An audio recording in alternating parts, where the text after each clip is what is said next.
Dhaabiin jedhama. Shubbisaadhaaf akkasuma kiroogiraafara akkasumas leenjisaa shubbisaati. Jalqaba irraa gaafan sii ka'u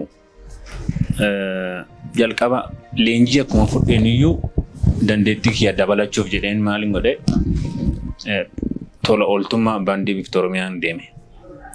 2002 ji'a lamaan leenjii fudhe sanaan booda tola ooltummaa gara baandii Viktuutti qajeele. Guyyaa nan baradha. Torbeetti haal lama achiin deema. Galgala asimmoo baandii sabbata kana seenan waggaa 5 kan achi hojjechaa ture baandii Viktooromiyaa. Sanaan booda 2006 waanan argadhe kana amma tokko maal fen waan hin danda'u baay'een danda'u yeroo sanaan waan danda'u sanu maal fan dhalootan dhaalchine midhaan eegale. Alamaayyoon waggaa darbees waggaa chaachaanus baay'ee dhama'ee hojjetee shubbisni akka guddatu waan baay'ee gochaa ture nan beekaa hiriyaadha. Baandii tokko hojjanna. Shubbisaa faayii muuxannoo inni qabuutiin ijoollee walitti guuree waanuma hojii dhumaa qabuutiin itti kennaa. Shubbisni keenya aadaan keenya akka guddatu ijoollee amma dhufaniif isaan faana waggaa darbees waggaa ammas ta'ee yeroo sadaffaa isaati ammas hojjechaa kan jiru akka aadaan keenya guddatuuf waan baay'ee gochaa ture. Shubbisaa amma kan jiru bareedinaas haa ta'u hedduu kiroogiraafaa ta'anis kan ba'anis ijoollee baay'ee jiru. Achi keessaas yaa'u Alamaayyoo Dhaabeedha. Alamaayyoo Dhaabee jechuun mucaa kiyyaa jechuudha. Mucaa kiyyaa jechuun anaatu leenjisee ammas isas leenjisaa jira. Afraffaas eebbisuu qophiirra akka jiru nan beeka. Alamaayyoo Dhaabee ani nama ogummaa kana keessa baay'ee isa dinqisiifatudha. Ogummaan kun nama leenjisuu qofa miti ofiif hojjetanii ogummaa kana argachuun baay'ee ulfaataadha. Kanarraan kan ka'e immoo Alamaayyoon akkuma kanaan dura beekamu amma marsaa arfaffaadhaan leenjisaa jiru. Marsaa arfaffaa kana keessatti immoo ijoollee akkamii akka inni oomishe kilipoota adda addaa irratti anamma argaa jirru kana jechuudha. Jalqaba kan Aleeksii fi ani kan wal argine natti fakkaata sirba Nugusuu Taamiraat remixii Abbittoo isa irratti wal argine natti fakkaata. Sana booddee ka ijoollee waan hojii sana irratti dhufan baay'ee ciccimoodha. Baay'een ajaa'ibsiifadhe. Isaan waliin firoomni keenya hojiiwwan kaaniin illee itti fufe. Innis ka hojii sana yeroo itti eegalle sana Aleeks reefu dardara humna jabaadhaan hamilee cimaa qabatee hojii eegale. Aleeks carraaqqataadha. Carraaqqataadha hoggaan jiru. Ofiif waan hojjechaa ture kana dabarsee ijoolleedhaafis gumaatu irratti adda dureedha. Ani akka caarraa shubbisuma kanan kan koo jedhee itti gale bara 1998 beektaa? 1998 kana keessa tiivumtuyyuu kan jiru mana daadhii qofa. Baadiyyaa keessa tiiviin baay'een jiru. Dharraadhaaf laallaa beektaa? Gaafa kana yeroo sana akka ammaa kana koppiin hin baay'anne Bluetooth waliin dabarsu namni kaasettuma banatee ilaala yeroo sana. Innaa achittiin gaafa ni ilaalu kilipoonni adda addaa mana san keessa jira. Namni shubbisuu kilipiin hojjetamee mana san keessatti qofa argama. Mana barumsaatii been fiigee achi seena. Daadhii sana hin dhugu ajajeetu man teessoo bira. Isa laalaa ooleen galeen immoo isa waan jari TV sana keessatti ta'uu sana laaleen mana keetti hojjechaa ture. Yaa ta'uti osuman kana jiru gara magaalaatti gaafan siqu bara 2002 leenjii fudhe. Nageessoo Baayisaa jedhama. Leenjisaa baandii Viktooromiyaa keessa ture iyyuu.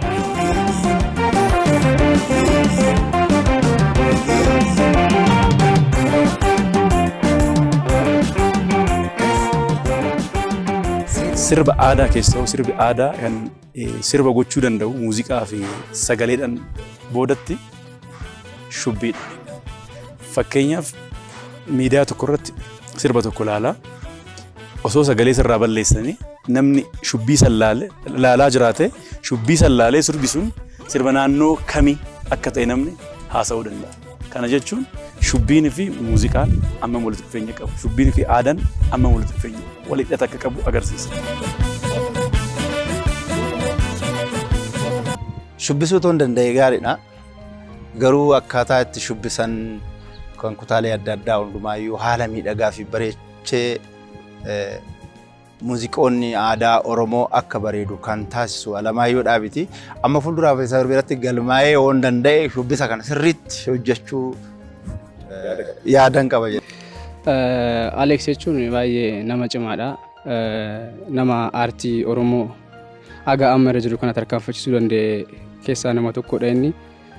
Alex nama ajaa'ibaa akka kootti nama ijoollee hedduu maddisaa jiru baandolee adda addaa keessaa ijoollee nama qabudha. Akkasuma Alex aartii Oromoo keessatti gahee guddaa taphateetiin jira. Anallee akkan sadarkaa kana gahu kan godhe agaan shubbisa keessatti of ilaalu akkan na taasise Alex galateeffachuun barbaada. Nama cimaadha Alex kanaaf. Shubbisni nu fayyada. Ani weellisummaadhaan yoon afaaniin weellisee amma akkan weelliseetti riitimni kun maal akka ta'e afaaniin qofaa miti kan ibsuu danda'u. Shubbisni jiraachuu malee shawaa maal akka shawaa akka ta'e beekamuu hin danda'u. Uffannaan isaan uffatanii ittiin shubbisanii shawaa akka ta'e ni barsiisu. Aadaa keenyas maal akka ta'e mormaan akkamitti hojjetama. Shaggooyyeen hojjetame akkamitti shaggooyyee maal akka fakkaatu afaaniin qofaa otoo hin ta'e shubbisummaan agarsiisuu danda'u. Shubbisni nu fayyada jechuudha. Yeroo san shubbisa akkin ani itti ilaalu na hubata ture. Sirnaan walii galla.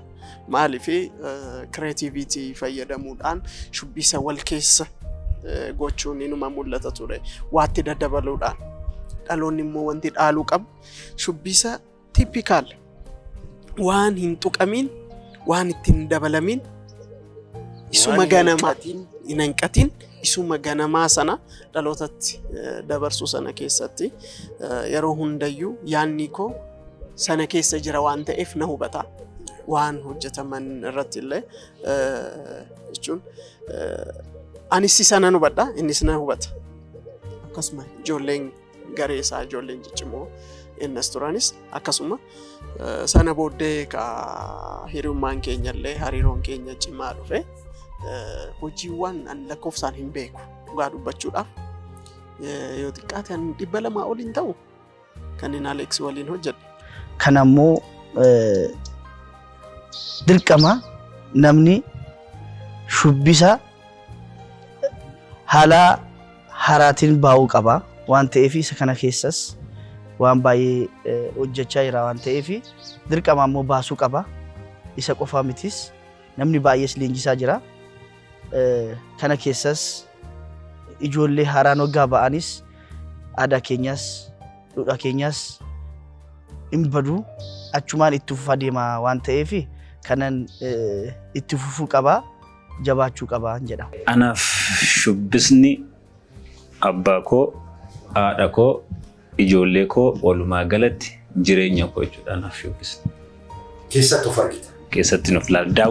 Alamaayoon kilipoota isin argitan kilipoota hedduu waliin dalagne kana keessatti nama aadaa isaatiin jecha wareegama kan falu nama amala gaarii qabu nama dhaloota dhaalchisuuf kaayyoo qabu nama amala gaarii qabudha Alamaayoon. Isni lammataa maalni anaaf kun amma saayinsii addaati. Shubbiin gaafa akka saayinsiitti barreeffamee dhiyaatu yeroo jalqabaa natti fakkaatu yoo nan dogoggoruu waadda. Kanaaf kana arguudhaaf ani gaa muddame. Akkamitti namni tokko ilaalee akkan duratti itti hime kanatti sirba Jimmaa tokko yookaan sirba Shawaa miidiyaa cuftee gaafa achi keessaa ragadan gaafa ilaaltu osoo muuziqaan dhaga'een kun sirba Shawaa jette. Because rukuttaan isaa adda adda waan ta'eef. Kitaaban garuu yeroo jalqabaatiif argaa jira. Kitaaba dubbistee kuni aadaa Jimmaati, kuni aadaa Shawaati akkaataa itti ibsamuu danda'u anuu gaa muddame argeetu saayinsii akkatti shubbi akka ragadamee akkamitti namni tokko hubachuu akka danda'u akkaataan itti barraa'ee saayinsii isaa gaa yeroo jalqabaa waan ta'eef anuu kitaaba kana argee dubbisuudhaaf muddamee jiran jedha. Shubbisa irratti hundaa'ee kitaaba kana qopheessuun isaa baay'ee isa dinqisiifadha. Maaliif kitaaba barreessuun baay'ee ulfaataadha. Maaliif ofii kiyyaafis waan an quba qabuuf kana lamaa wal cinaa qabdee oofuu jechuun ni ulfaata. Haa ta'uuti immoo inni ittuma deemaa jira wal qabsiiseetu. Tokko umriidhaanis ijoolleedha. Sichi waan hedduu hojjechuu danda'as jedhee abdiin irraa qaba. Kanaaf kan hanga ammaatti hojjete kun hanga hojjechuudha malee ol malee gadi miti hanga namni tokko hojjechuu danda'u ol hojjechaa jira waan ta'eef kanaaf nan dinqisiifadhaan. Jalqaba leenjii kana eegalee bara 2003 ogeessa shubbisaa keenya dargaggoo Alamaayyoo Daawiiti kan irratti barumsa jalqabe. Osoo achuma barachaa jiru leenjiidhuma isaa osoo leenji'aa jiru kallattiidhaan gara baandii Jaangalaaniin qacarame. Isarraan ka'ee carraan hedduun illee gama Aleksiin hojii kanaan akkan jabaadhe sadarkaa kana ga'u carraa hedduu naabaneeti kan inni ture. Achumarraan kaasee carraadhuma inni naaf baneen kallattii ittiin namoota garaagaraan illee wal baree ogummaa koo kana guddifadhu hedduudha kan naa mijeessaa ture dargaggoon kun. Carraa isaa kanan argadhe Alamaayyuumaani. Alamaayyuun baay'ee nu waliin dadhabee baay'ee nu leenjise.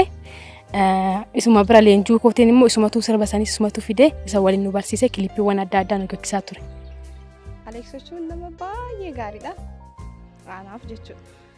Ana yoo har'a akkanas ga'u ana taasise isa dhugaa dubbachuudhaaf jechuudha. Aleeks jechuun anaaf abbaa kooti. Bakka waan hedduudhaan na gargaare yeroo nu leenjisuu kaasee jechuudha. Akkan aartii kana keechaa irree sa'aatiin aartii kana keechaa itti ba'uudhaa keerree jira ture. Maatiin akkana baay'ee barbaadanii. Garuu sa'aatiin tiraanspoortii na barbaachisu tiraanspoortii na kaffalaa sa'aatii wanti na barbaachisu dhiisa na guutaa na raasummaa Aleeks jechuun anaaf baay'ee nama guddaadha nama aartii Oromoo guddisuudha xaaruudha. Bicha Aleeks jechuun nama baay'ee guddaa naaf akka abbaa kooti. Alamaayyoo jechuun nu erga seenne yeroo dhiyoodha. Garuu yeroo dhiyoo kana keessatti immoo beekumsaaf dandeettii qabu osoo qusatiin haala gaariidhaan akka nu isaa olitti taanee baanu barbaada. Kanaaf isa jechuun karaa fuulduraattis akka nu amma isaa dandeenye baanu barbaada waan ta'eef isa jechuun nama addaati akka kootti. Alamaayyoo anaaf Alamaayyoo dhaabii koreograafaraa fi shubbisaan anaaf fakkeenya. Alamaayyoo jechuun nama akeekee na baase nama qaree shubbisaas na baase waan ta'eef Alamaayyoo anaaf akka addaatti fudhadhaa jechuudha. Aleeks jechuun anaaf nama osoo jireenya isaatiif jedhee osoo hin hojjetin nama aartii Oromootiif jedhee guyyaa yeroo aartii eegalee qabee hamman isa baretti nama yeroo nu achitti duukamitti yeroo nu leenjisu baandii osoo leenjisu dabalataan immoo sa'aatuma dabalataa qabu kiliipillee osuma hojjetu sa'aatii dabalataa qabu irratti dhufee kan dadhabee osoo jiru dadhabbii dhumsaa san irratti fuula isaati irratti dadhabbii san ofum keessatti dhoksee fuula isaati irratti gara fuula gammachuu ta'an irratti argitu. Maaliif jennaan jaalala aartiif qabu namoota akka isaa qaree baasuuf waan fedhiin keessa isaa jiruuf dhaloota dhufu kanaaf aartii barsiisuu irratti inni nama cimaadhas koreograafara cimaadhas namni akka fakkeenyaatti shubbisa fakkeenya godhadhee too karoora kiyya isa wajjin yookiin akka isaa ta'uun qaba jedhee namni ani abdadhoo jiraate Aleeks shubbisaanis koreograafaraanis jechuudha. Alamaayyoo an akkanatti ibsuun qabu Alamaayyoo anaaf abbaa kooti. Leenjii qofa osoo hin taane gorsas leenjii shubbisa qofa akka hojjennu osoo hin taane barnoota keenyas akka barannu wantoota badaa adda addaatirraa illee nu gorsaa shubbisa waliin barnoota keenya barachaa nu hojjechiisaa ture. Alamaayyoon akka itti ibsu Alamaayyoof natti ulfaata. Maaliif jalqabaa kaasee Alamaayyoon amalli koo tokko akkan hin turre amalli koo baay'ee badaa tureeni amala jeeqaa wayiin qaba tureeyyuu bifa hiriyaa ta'ee bifa abbaa ta'ee leenjisaa koo ta'ee waa baay'ee na gorseeti sadarkaa ammaa kanaa kan nagee. Alamaayyoon kiliipota isin argitan kiliipota hedduu waliin dalagne kana keessatti nama aadaa isaatiin jecha wareegama kanfalu nama amala gaarii qabu nama dhaloota dhaalchisuuf kaayyoo qabu nama amala gaarii qabudha Alamaayyoon. Sanarraa ka'eetii har'ammoo kana gochuun qaba jedhee waan kanatti ce'ee Gaa Alamaayoon yeroo waliin turre keessatti shubbisaa cimaa, kiroogiraafara cimaa, leenjisaa cimaa nan beeknudha. Moor immoo caala ammatti immoo dhaloota dhaalchisuun dirqama koodha waan jedheef marsaa afuraffaa ijoollee walitti qabee kaayyoo durittiin kaane sana galmaan ga'uuf ammarree tattaaffachaa jira. Kanaaf Alamaayoon nama gaarii, nama ilaalcha gaarii qabu, namni gaafa guddatee argamu nama gammaduudha. Alamaayyoo cinaa dhaabbannee waan gochuu dandeenyu amma ijoollee in eebbisiisaa gaafa eebbisiisu waan isa barbaachisu jira. Isa faana taaneeti waan isa barbaamaa si qarqaaru jennee kan isa gargaaru qabnu nuudha. Numa weellistoota jechuudha. Ani amma meeshaa taphattootni jiraatan malee ani weellisuu hin danda'u. Akkasumas ani weellisuu malee shubbisuu hin danda'u miti. Akka inni shubbisu akka isa qarqaaru waan godhu qabnu gochuu qabna. Yeruma feenuu waan aadaa irratti yoo hojjennu aadaa teenya san jallisuun nurra hin jiru. Oo danda'ame oriijinaala saffinee ammayyeessuun hin danda'amu. Ammayyeessuun hin danda'amu. Yoo ammayyeessus immoo haala wal faalluun otoo hin ta'in aadaa keessaa otoo hin bahin aadaan sun yoo aadaa san hojjettu ammayyummaanis akka itti danda'amu agarsiisudha jechuudha. Aadaan Oromoo sirboonni aadaa Oromoo tokko qofa miti. Kutaalee adda addaa keessatti waan adda addaa ilaalta. Morma adda addaa, rukuttaa adda addaa argita. Kan Wallaggaa yoo ilaaltu, kan Baalee yoo ilaaltu, kan Arsii yoo ilaaltu, deebisitii immoo kan Harargee yoo ilaaltu, kan Jimmaa yoo ilaaltu, akkuma kan Walloo, kan Sooddoo, waan akkana kana yoo ilaaltu waan haaraa'uma argita. Waan haaraa'uma argita.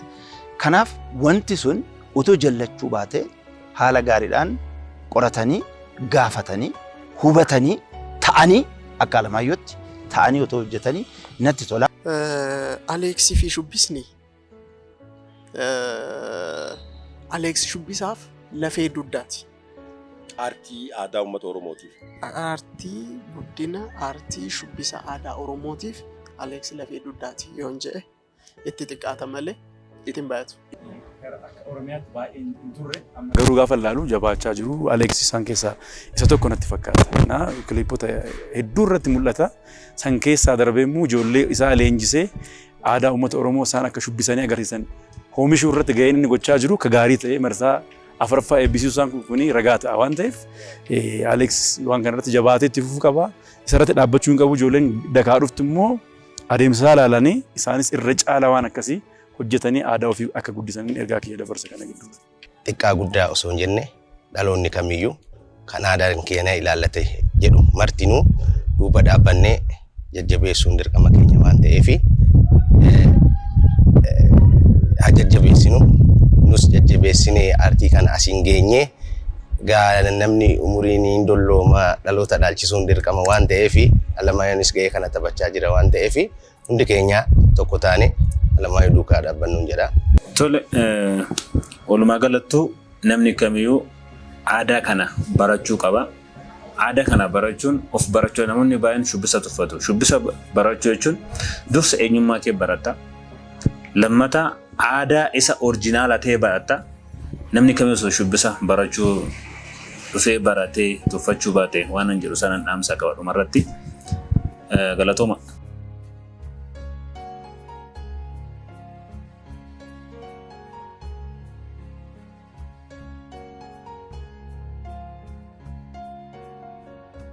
Akkuma amma hanga ammaatitti argineetitti Alamaayyoo Dhaabii ijoollee hedduu leenjisuudhaan amma kunoo yeroo gabaabaa keessatti immoo marsaa afuraffaa eebbisiisuudhaaf qophii irra jira. Ijoolleen inni hanga ammaa marsaa sadiin eebbisiisee ijoollee dhibbaan lakkaa'aman baandiilee adda addaa keessatti hirmaachuudhaan kiliipota yookiin shubbisa aadaa Oromoo hedduu miidhagsaa bareechaa hawwataa akka ta'u gochaa jiru. Kan immoo hawwisoon Odaanabee, hawwisoon baandii Duukam, hawwisoon Lagaxaafoo, hawwisoon baandii Sabbata Aayyoo, hawwisoon adda addaa akkasumatti immoo dhuunfaadhaan kiliipota afaan Oromoo adda addaa hojjechuu irratti bobba'anii iskiriinii kamiinuu warra argitan keessaa ijoollee ijoo dubartoonni qacalee warri dhiiraas warri dhaabbata tole ka argitan ture. Alamaayyoo Dhaabii aartii, aadaa, afaan isaa irratti bobba'ee hojii guddaa hojjechaa jira. Akkuma argitan turtii kan wajjin goone Alamaayyoo Dhaabii jalqabaa hanga ammaatitti kan wajjin ture Eeliyaas Kifluu fi ana Awwal Usmaan akkasumas deeggartoota keenya baay'ee wajjiniin ta'uudhaan sagantaa itti aanu walitti deebi'u.